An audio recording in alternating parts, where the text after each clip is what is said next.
a greater need for respect because of the fact that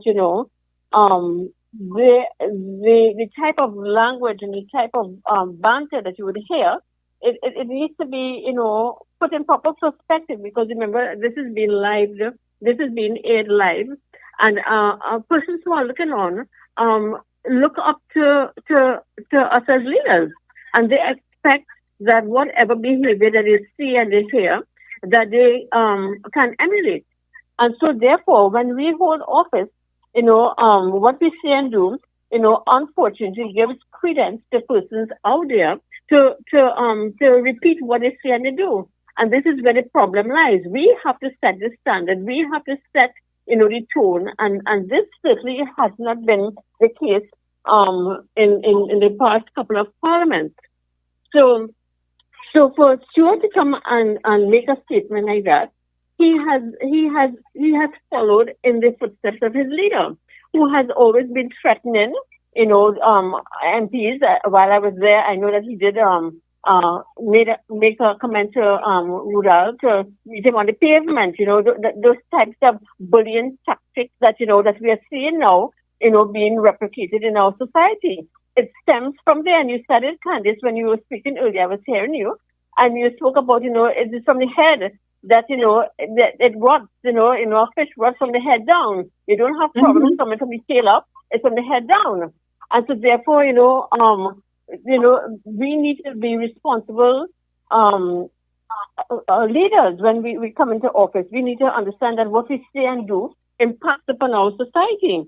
And the apology that Stuart Young gave was unacceptable. It was inadequate. As a matter of fact, it was very dismissive.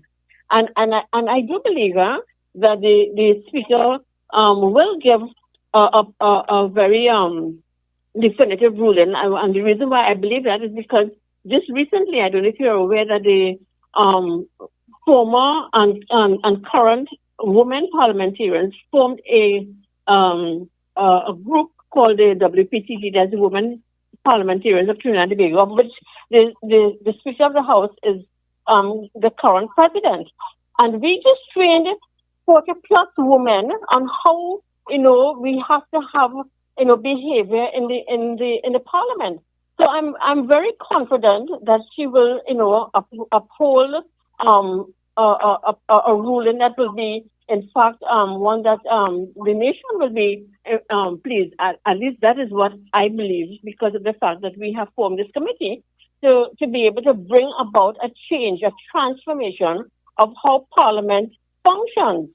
It leads now into why it is our society is so messed up, is disillusioned. It's a lot of things are happening that are so chaotic, and it's because of our leaders. Our leaders that don't understand that they have a responsibility.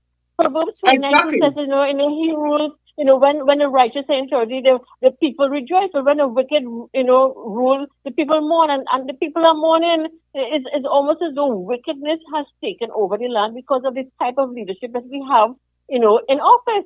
They come with an attitude that they know that we are beholden to them. They don't realize that they are there to serve. And I have been in the parliament on two occasions, one as a senator and the other as a member of parliament.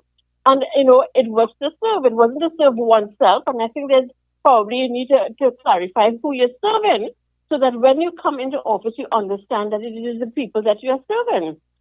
So I really hope that something really takes place positive out of this situation because I think it has gotten out of hand.